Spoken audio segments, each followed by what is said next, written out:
soy el patrón de la verdad. Sí. Yo soy el patrón. 1, 2, 3. Ready? No, Hannes. Set. Go. Yeah, myself? Should I start? Start. Welcome everyone to our lovely weather day. So a few months ago we chose to come here to this lovely co-working. We are very thankful that every event they welcome us and they are like very nice. Very nice. Yeah. Thank you. You want to say some words about the Come co-working? here. Make 1 minute of publicity. Well, 30 seconds. Okay. I know. We know that's not prepared, but you can do it. Come. Don't be shy. And I can. So if you are in Málaga, need a place. This is a perfect place to come. As a co-working. So it's very nice co-working. So and also like the community, I think like every week they have events here. So they have like a very nice community in the co-working. So I mean, if you are in Málaga, probably it's a very good place to come here. And then I think you can rent per day and per week. So if you need more information, in the entrance you can see like some flyers. But yeah, so today when we start doing Flutterconf again, we really think that one of the biggest part of the conference has to be the community. So we choose the Saturday morning day, like more relaxed day, to improve the community. So that's why like here we have some community leads that probably later you can connect with them. And then it's only like to make some networking. We're going to do the sunshine. So we're going to do another conversation that is our podcast about art and Flutter topics. So you can attend like sitting there and we're going to talk here. And meanwhile we have the breakfast, and then you can use you can get some food and then like enjoy talking with other people. And from the 12 we're going to have lightning talks. So everyone is welcome to give a talk of 10 minutes, close to 10 minutes, less than 10 minutes. So we're going to choose like a board to share your ideas if you want to talk, and then we're going to choose a few talks that you want to do it, we can do from 12 to 1 or something like that, and then to 1:30 the closing. And we have some beers from Victoria, that is one of the biggest beer brands in Málaga. So also we're very thankful that also they support us for this event. So yeah, very nice. So welcome.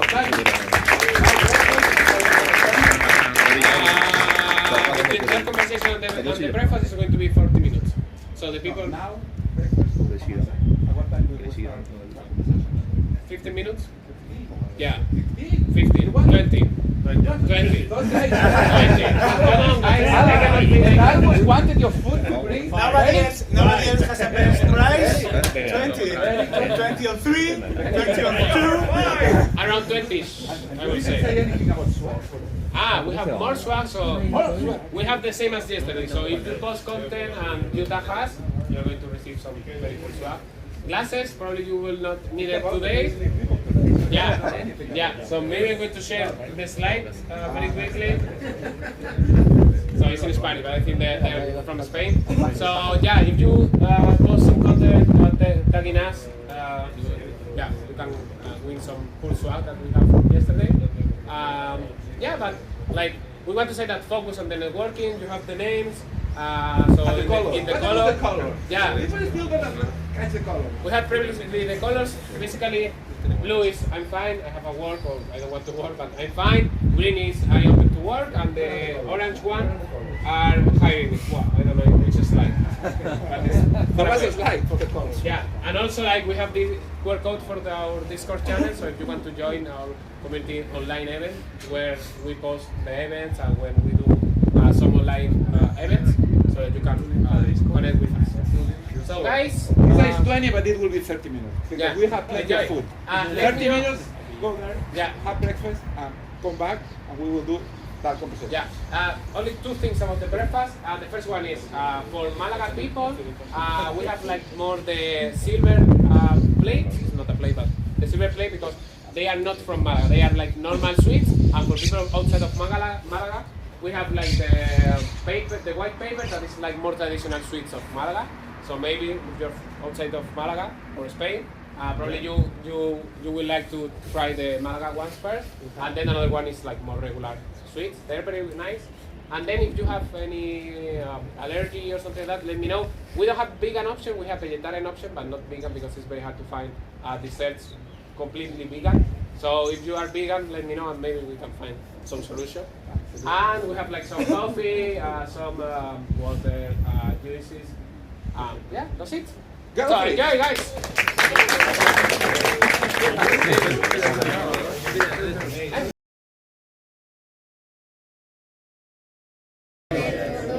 Guys, we're going to do like quick lightning turns. I think you only need to pay 10 minutes attention, so it's going to be a short window. So please take a look, because if you miss like probably 30 seconds, it's going to be very quick. So the first one, Rodrigo, where you come from? I am from Brazil, but I live in Germany now. Okay, cool. Yeah. Perfect. So, which topic you're going to present? I'm going to talk about game dev with Flutter. Wow, nice. Yeah. Nice, good topic. Game dev. So I'm going to put you a timer, 10 minutes. Yeah, I think we're going to be left. Okay, Yeah. perfect. Even better. Okay, let me open the clock. And then we have like a timer of 10 minutes. Let me create it. It's recording? It is. Yeah. And 1, 2, 3. So, hello, thank you for having me. And I'm Rodrigo, so I'm from Brazil. I am a mobile developer for about more than 10 years now. I used to be Android native developer, and then Flutter came. I just fell in love with Flutter. But after work, I try to make some games. I try to learn about this. And I have a game, maybe I can, who wants to play my game, I can come with me and then I can show. But the idea is, I like the community, so, and then they build the Flame, that's Flutter game, the mini. I did like just a small games, and it's really nice. So, who has like a knowledge about how to make a game in game dev in general? Okay. So who doesn't know, like it's basically you collect inputs from the user and you show what's next. Maybe the user is moving and you have to render this. So it's basically have to handle this infinite loop like a while, and then I can show to the user an interaction. And but I would like to show a game, and maybe somebody can play with me. I don't know. Is there a volunteer here? Right.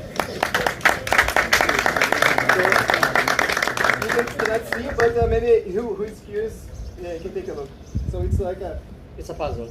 it's a puzzle game. To play ahead. So the idea of the game is you're the main character. You can move with this, and you have to move these 3 objects to the other side of the river. But one of them they shouldn't be. I'm having fun. One of them should be what? Yeah, exactly. For example, the duck cannot be alone with the corn because otherwise it's going to eat the corn. Okay, maybe we can try to show it a little. What's the name of the game? To there. Yeah. Yeah. We're going to share in the chat, Yeah, in the I WhatsApp can show chat. the links. It's open source, and who want to play, I can play. But I Yeah, think and that's tell it. the I think name. my talk was more, I would like to show more than Any challenge that did you face in the game development with Yeah, I Flutter? think, for example, Godot, it's like another framework that you can do game dev. I feel like there's more content, so More than Flame. exactly. Flame is like and you have to do a lot of stuff by yourself using Flame. Other frameworks, they already have it, like everything together. But I think it's nice too, because I would like improve my skills using Dart. So, and then going out of app development, think out of the box, I think is nice. Okay. Yeah. And what do you think that is the most challenge part for a Flutter developer to start in the game development? Good question. I think it's like to make a game, you need to have like skills of drawing something to be beautiful. For example, pixel art is it's a good start, but to make beautiful pixel art is hard also. So now with AI, you can generate some art for you, but I think that's the challenge. And it was very hard to port to different platforms, or is the same? So they have any specific configuration per No, it's pretty straightforward. Sometimes it's, for example, I was developing in mobile and I exported to web and it was giving some strange behaviors. But I think it's not that you can just fix some small issues. It's easy. And the performance is the same. Yeah, it's similar. Yeah. Okay, so you can like create only one app, like a Flutter app, and then you can have like it can a be anywhere, exactly. 6-platform video Correct, game. yeah. Okay, that's very nice. The app size? What's the app size? To be honest, I don't remember the initial website. Yeah.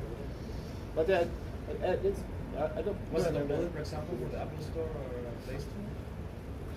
I don't remember. I think that the last ones I just published in web, in GitHub, but it's not big. Yeah. Depends on your assets, right? Are you going to implement the tool that Daco give us to reduce the... yeah, of course, yeah. That's a nice one. I'm gonna put it in practice, yeah. Nice. Okay, so if you finish early, it's fine as well. Thank you so much for being on the stage. And then we have something for you. So, of course, we have some swag for the people that come here. So, thank you so much for coming here. I think now we have Lucas. Lucas? He wants to give more talks. He didn't have enough yesterday.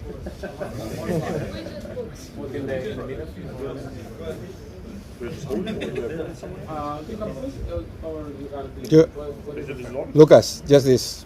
Here. Just this. And it's on. Just this one. Okay, perfect. 1 meter. Just here, please. Thank you. Dame el teléfono, dame tu Sí, para poner ya está. temporizado. Give me 1 second to put the timer, only in the case. You can stay 15. Just stop me then. No, but you're gonna stay 15 because the other person has been 5. Yeah. No, not really. Go. Go for it. Perfect. Hello again. As you know, I'm Lucas, building Widgetbook, and I'd like to talk a little bit about design systems. Quick show of hands here. Who is building a design system in the current project? Okay, nice. So I would say it's about 60% of people maybe. And in my opinion, design systems are very important, and with the uprising of AI, they're even becoming more and more important. Why is that? In my opinion, there are 3 main reasons why, as developers, we should be building a design system. And number 1 is consistency. Especially with Flutter, it's a cross-platform framework, so the chance that you are building your app for multiple operating systems is quite large, right? So we can ship Flutter to any platform, and we really want to ensure that we're shipping the very same consistent experience to all of our users. And to accomplish that, you can build your own custom design system with Flutter. There's now also recently the development within the Flutter and Dart team to move Cupertino and Material out of the Flutter framework. I'm highly supporting that initiative because, again, with Flutter we have the chance of really addressing every single pixel on the screen, so it's very easy to build custom experiences with Flutter. And we should be able to ship the same experience to every platform and not use the Material design language for Android and Cupertino for iOS. We should really just always use the same experience for our users, and with the design system we can achieve it. For those here that didn't raise their hand but maybe don't really know what a design system is, in a nutshell, you start by having styles. With styles, I mean you define your own colors, then you define, for example, stuff like spacing and border radius and so on. And afterwards, you introduce your own custom component library. And how you then usually start with the design system, you're starting very basic with atoms. So the most popular framework for design systems and for how you build components is the atomic design principle. So you're starting with atoms, so the smallest things for your app. So an atom could, for example, be an icon button, and then from the atom you go basically 1 level up, and you go to molecules. That's usually compounding atoms. So if you combine 2 atoms together, they become a molecule. An example for that could be, let's say, a basket card. in your shopping app, where you might have a container, and then you might have an icon. That the icon could, for example, be, I don't know, let's say a mango that you'd like to shop. Then you would have text in there.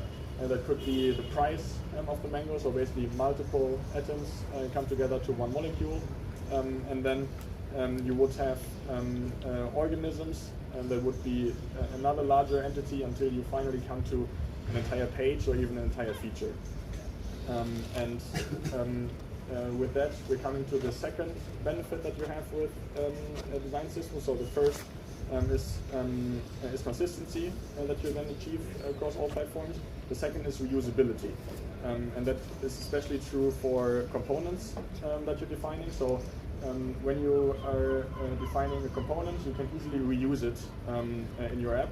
And when you're then building a new feature, you can basically just choose the same component that you already built initially before that, and don't have to come up with another component every time. So it just helps us to reuse our code and then keep the same consistent experience.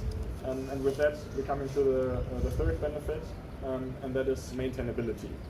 So you basically only need to build this code of the component once, and you just need to make sure it works for your specific use case. And when you're then applying that component in a new feature, you can be sure that for the previous test cases that you had, the component will definitely work, and you only need to focus on the new test case that you have, and then you're basically extending the test cases over time, and you make the components even more robust over time, and can just make sure that they don't break. And maybe then extending a bit to the new era. So we had talks yesterday about GenUI from Juan. Victor talked about server-driven UI. When we now let agents generate a UI for us, components are super powerful to ensure that we already built and tested those components previously as humans, so we can make sure that those components actually work very well. And then we basically just let the agents decide how they compose those components together to entirely new features. But in the end, because we already tested those components initially, we can make sure that the experience of the user will then get, even though it's generated, even though the AI built it, is still working as well as we expected. Yeah. So that's how I would end this short talk. Good.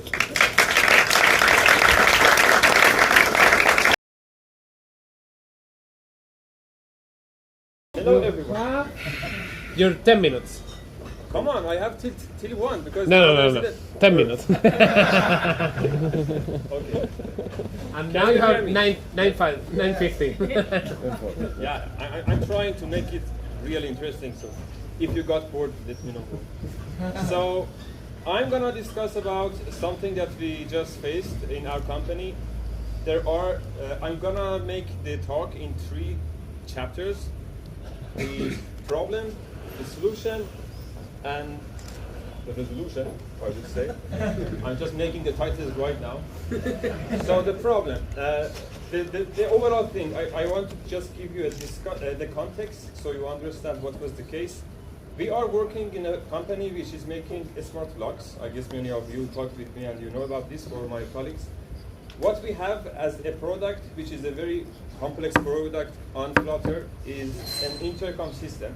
So first, from the intercom system that all of you have in your houses. So you have this specific pad on the building door, which you can just call any unit that you want to just access. For example, number 25, or this person, or that person. Sometimes you can type, sometimes you can just press the button of the specific bell. And then on the other side, in your house, you have this specific sometimes panel, sometimes something like a button that you can just say that, who are you? Okay, come in, or something like that. So this is the system. what we and many other companies are making is much more complex intercom system for some bigger organizations. So they have the possibility that you can consider multiple companies in one building or multiple units in one building. And that's the challenge that is happening, because when you are a company, you want to assign multiple people for accessing or accepting someone. Maybe you are in a building that there is a reception, there is a delivery, there is a security, and there are some other bunch of people that they have some guests, and you don't want to just direct everyone to the reception. So what you do is that you make sound like a phone book, and the person that comes in front of the building door, they have the possibility to go over any possibilities, calling just the reception or going to some person, just I want to visit Hamed, for example, today, so I want to call Hamed directly. And then it comes to this other challenge on the other side. When you are in the building, you don't want to go to the specific place to just say, oh, you are here, so come in. You're behind your table, or you are on the way to the company and your guest is coming to the company, and then you want to just let them in. That's where our product is shining. It's just like advertising, but it's not. Wait for it. So what we are making is an application with Flutter that you are installing on your phone, and it doesn't matter where you are behind your desk. On the way, it's just connected to the internet. If someone comes in front of the door, call you, you get a phone call, and you can just right away answer, and you say, oh, you are here? Okay, come in. And thanks to the infrastructure that Salto is providing, this unlock button on your phone is unlocking the door in front of the building. That's the context. Now let's go to the problem. Some time ago, the PO just came to me and said that we have a very big problem. There are some people that are just automatically logged out. So just imagine that you are ready for your guest comes in front of the door, they call you, you get the call, you want to answer, and it says that, who are you? Log in. While it shouldn't, because you just know the situation. You have an application. When you want to call, answer someone on WhatsApp, just imagine that you open the WhatsApp and WhatsApp says that, put your number to log in. What the fuck? I just got the call. How should I log in now? So it was super ugly. People started to complain so much. And of course, all the pressure came to us as a Flutter developers. And the system that we have is a Linux panel, which is using for the calling, and also the Flutter application, which we are building for iOS, Android, and web. And that was the disaster. Chapter 1 done. Chapter 2. I don't know how much I have time for the other ones. So now it's the solution. We have started to understand where is it coming from, what was the issue was coming from. I cannot share a lot about the logic of the company and the code base.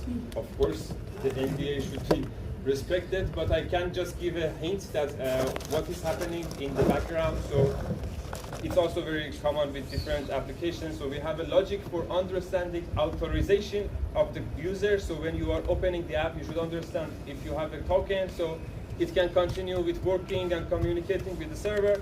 We have the login process and we have the logout process. So let's abstract it like that. We have 3 sections in the application responsible for understanding user is valid to answer the call. Login, authorization in a normal situation when you are opening and closing the app during the, for example, 1 month or the lifetime of the token, and then logout. Now this is my question from you. What would you guess this issue was from? Which part? The middle one, you mean? The authorization part? No, I mean the login token, so it expired. The access token expired. That means the second part, because the first part is the login. So you just open the app, you log in, and it communicates and logs you in. The second part is what you mentioned, and the third part is logout.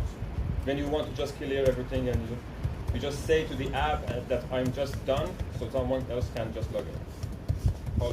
Maybe it's because, well, sometimes it's because the server returns maybe a 403 or 401 and it's automatically log out. Sometimes there is. You are a very smart guy.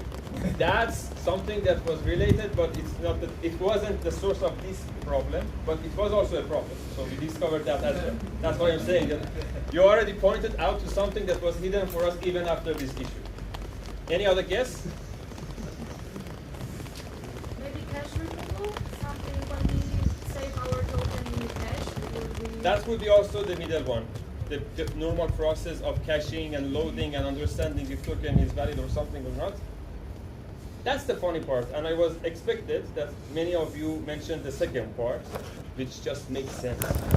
We were working as multiple developers on the same issue, and all of us were going exactly to this middle one, because we were like, it's obvious, because user wants to open the app, so the token would be there, why token is not there, so there is an issue with the cache, there is an issue with the reading of the cache, or something like that. We were investigating many parts of the native part, Flutter part. The issue was from logout parts. And that was something that is just like after weeks of investigation we discovered. And with that, we are going to the third chapter. Because what we realized is that while logging out, we were trying to remove everything that is related to the user.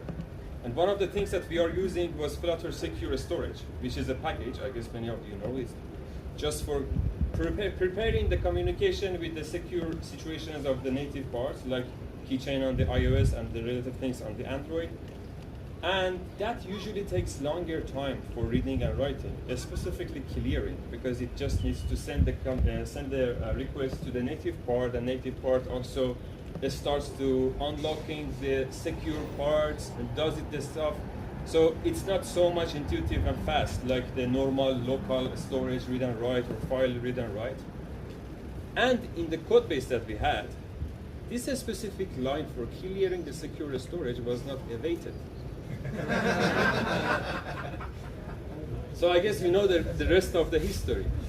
We were trying to log out the user while that was what's happening, what Paulo said. So we had some specific request from the server. That was 401. And then it was like that, okay, the token is not valid. Are we going to log out or not? And during this process that it was like for logging out or logging in again, for refreshing the token and everything, just because of that line, everything was tearing apart. So while application was logging out, it was registering user for completely unknown. So even the refresh token was not working. Everything was broken down. So, and it was much more obvious with this situation of answering the call, because it was just like call can be always happen even if you kill the app. So we would show the call and we would wait user to on the background to re-register or re-authenticate so they can understand. It came up us to this situation that why even in the Dart this should be so much hidden. Because for me personally, I was coming from Java and Kotlin for the last moments of my life before Flutter. And then I suddenly came to the Dart world and I started to develop in Dart. And after some years, I started to considering that there is something that is super missing here. In Kotlin or Java, I would say I have this function which throws these exceptions.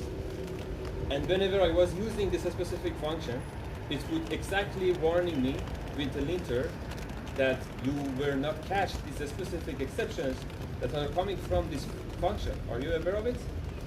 And sometimes even it was not allowing me to compile and just run the app. It was like that, first throw whatever you want or cache whatever is throwing there, and then you can move on. Am I done? It's like an evil is coming. Scary, man, scary. With the towel. Towel is beautiful. Come in, Alfredo. You work in the same company. I love a few minutes more for this guy. Only two more. Only two more. I'm going to invite Daco on this place. So that's the thing. I started to much more question the situation. We had this discussion before in the company. We started to discuss about how we can secure the structure, because we have different layers and we want to make sure that everything that comes from the data layer is secure to use, and if there is something wrong, like for example, anything that comes from the server, we catch it and we react in a very nice way, and we ended up using results. I guess that's also many of you that are working on a serious projects, I guess that's something that's really right now standard. So we have these results. So whenever you are using something that is going to having some future, it should return you a result, and result can be success or failure, and based on the failure, you need always to handle the failure, so there is no way to run away from it. So it's just like an implementation to bypass something that you are missing from the language. it was not enough for me. You know why? Because this project is super big, and what we planned was already implemented to other projects, but this project was bigger than I could just go over and just implement this all over it. And it would take a lot of time, and my PO is one of the famous POs in the company, which is just pushing all the features back together, so we are not always finding time. Later. Yeah, I have a solution for it. Daco maybe has a solution for it, so wait for it. I'm gonna ask the rest. Do you have any suggestions for this situation? Have you ever think about this? No, not you. You are from the course, so I don't want to spoil it. I'm excited to see if anyone else had faced the situation and has any research about what they can do. That's it. What do you mean about handling errors? About having some useful information in Dart code to tell me where I'm using a feature and I was not catching the future failure. Because maybe custom links. Custom links, that would be a nice one, yeah, because that was my first attempt. Anyone? Basically, that's also what I was expected, because custom link was one of the rare things that you can really use, plus the result feature. And then I ended up having, while I was trying to implement it based on the custom link, I just discovered we are using DCM. I guess you also know DCM. So in version 1.19.0, they started to introduce 2 new warnings that was basically for the same case. The one is handle throwing invocations. I'm gonna just read the first line. Warns when an invocation's declaration is annotated with a throws, but the potential exception is not handled. So much easier. There is a function. I put the attribute on top of the function as throws. So the linter understands it's going to be throw something. And then you are going to use this function somewhere else in the code. In the other place that you are using that specific function, DCM comes there and says that, bro, this is throw something. And this something can be also specific. It can say, for example, bro, this is throws and format exception. This is throws an unknown exception. This is throws a network exception. Don't you want to take care of it? And then you are like there, yeah, I don't want. Of course you can ignore it, and then you face what we face. Or you can take care of it in a very nice way. So the other one which I found and is very nice, which is also a sidekick of the other one, is prefer correct throws. So this one is coming in your code and looks at your code based on the libraries that you are using from the Flutter core or any other packages that you are using, and anywhere that you are using some specific calls that are features but they don't have the await, and you are not also indicating that it throws something, it just tells you that don't forget this one needs to throws. This one needs to be indicated as throws. So by enabling these 2 on my project, I started to just see all the places that is there. Specifically that specific one that I just told you about, the logout. So we were reading it without that specific await. When I've done that, we just realized that there are more than 10 different places in the project that was making a lot of unknown bugs that we were always keeping it in the backlog, because whenever we were looking at it in the refinements, we were like, yeah, next sprint. There are much obvious things that we can do, so let's wait for it. That's it. For the last part, because we are accessing in the core of the Dart, so I was waiting for this for 2 weeks, for 2 days, to ask. No, I'm not a stalker. It was just for because I was researching about it, if there is any plan for the Dart team to provide some feature like that. I found nothing on the GitHub. I found nothing in the discussions. Please, everyone, applause. Just run it away.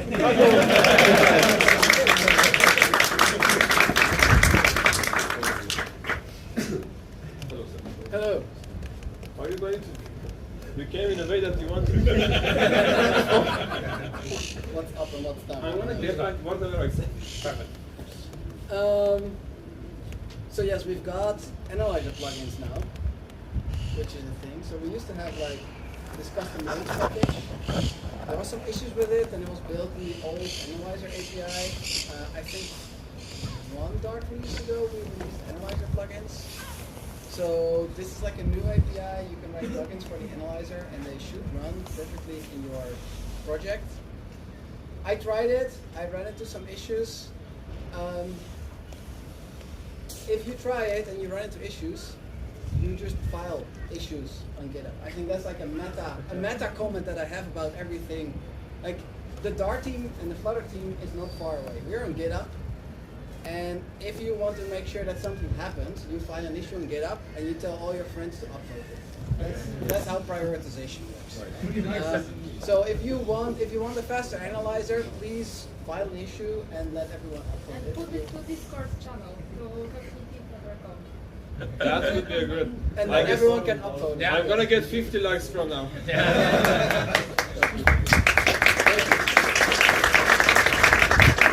same for language features. You can talk about language features that we're releasing, but actually some of the best language feature suggestions have come from the community, not from Dart people, not from Flutter people, but from you guys. So there's a repository on GitHub, dartlang-language, and that's where all the discussions about language features happen. So if you file an issue there, also there's like a bunch of language features already, and there's also upvotes there. So the optional semicolon is there. And also some other issues. I can't promise we do all of them, right? We have to prioritize. But if you have a good idea, you should post it there. Thank you. Thank you. Thank you for coming. Thank you as well. Thank you for the talk. Thank you. The mic. And you the mic. So we have two more talks very quickly. The first one. Volodymyr, thank you so much. And then you have 10 minutes now. Here. Okay. I have a question. How much food you throw out when it's come back? A lot, I think.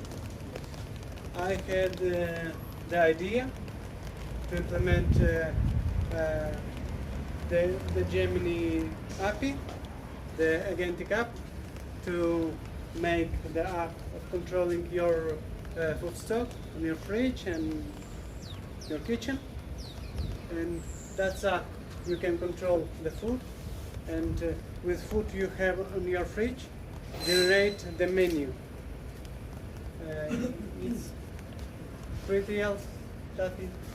A todos, soy Tommy. It's Spanish. Con la nueva app, Cómeme Ya, comer sano es más divertido que nunca. Únete al ODS 12.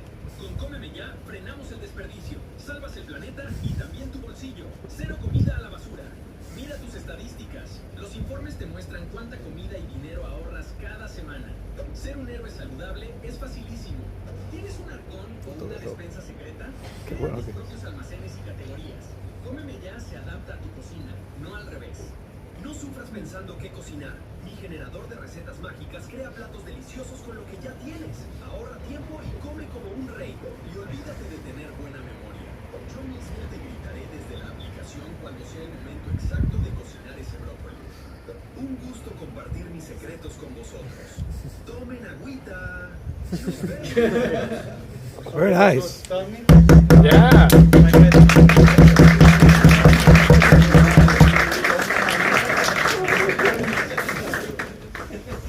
So you develop an app, right? Okay, can you give us some details about the challenge integrating the Gemini API? I just started to, I just used React, and I implemented that API of Google. And that API, you, no puedo estar en inglés. No pasa nada. Él te lo traduce, dilo en castellano, él te lo traduce. De frase en frase. You can say in Spanish, I'm going to translate it. Pues he usado lo que has enseñado tú la otra clase de Flutter. So you use like an API that I showed in a previous workshop, right? Yeah. that was Gemini API IP. You will connect to the Flutter or some workstation. Yeah, frontend. Frontend, and or the backend if you want to for many people. Okay. I just started that idea. Nice. And how is going? ¿Cómo está yendo? It's going great. Yeah. Do you have like any tips for the people if they're going to implement it? ¿Tienes algún consejo para la gente que haga que implemente la API de Gemini? That's pretty easy to introduce it on the code. So probably you recommend them to come to my workshops. Yeah. And how is the billing? Like, is spending a lot of tokens? O sea, ¿cuesta mucho? ¿Tiene una aplicación como la tuya que hace muchos tokens? No. It's pretty simple. Just one. ¿Quién paga los tokens? ¿El usuario o tú? Who pays the tokens? Me. So your application better not grow. better stay in the few hundreds of users. If not, you're going to have a problem. ¿Algo más? No. Muchas gracias. Thank you so much.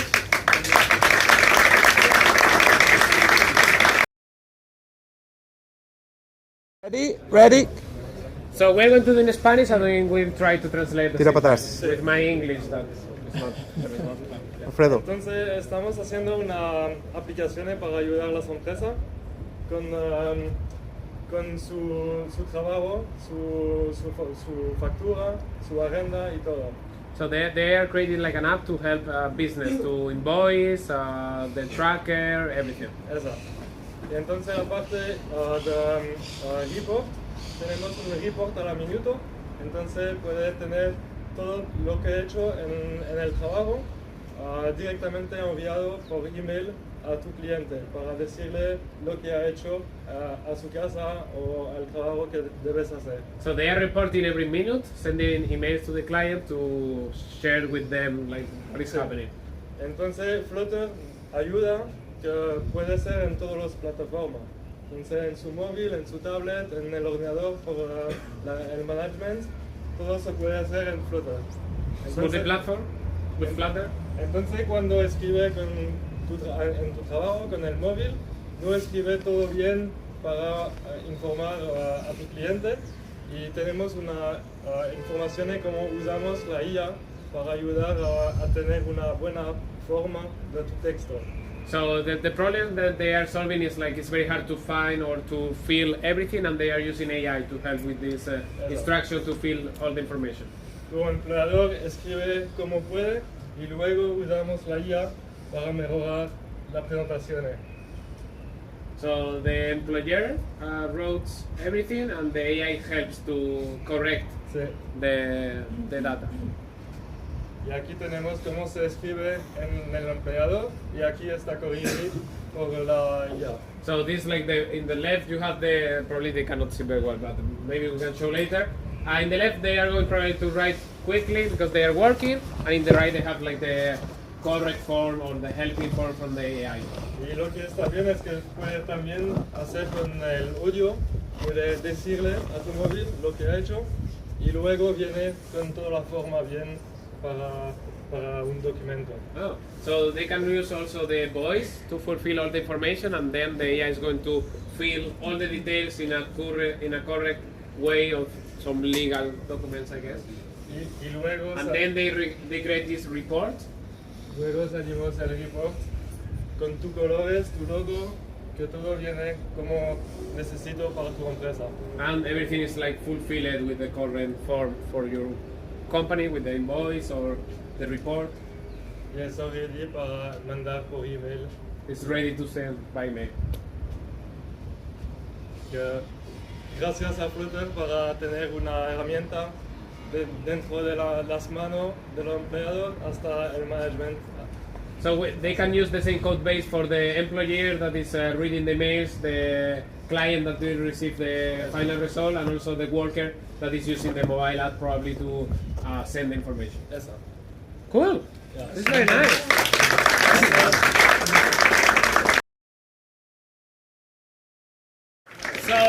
we're going to close the Flutterconf. Still, we have Victoria. Okay, so yeah, but it's not official. It's official. So we're going to take a picture with all of you. So probably we're going to put here, and then they're going to be. But we have a few goals. We can move the rollers. It will be easy. No. I think they can. All of them instead of 2 rollers? Yeah. 40 persons? Yeah, because they have legs, they don't have legs. So they can come, they will not come. Okay, let's go across. So yeah, I want to also all the people from the organization, please come here. All the people from the organization, please. Marina, come with us. Also Marina. Okay. So again, we want to say thank you to you, all of you, because it was like a very long weekend for the Flutterconf. So we really appreciate that you come with us every day, do a lot of sessions. We hope to see you Flutterconf 2027, that we will try to do again in Málaga, probably with better weather, I hope so.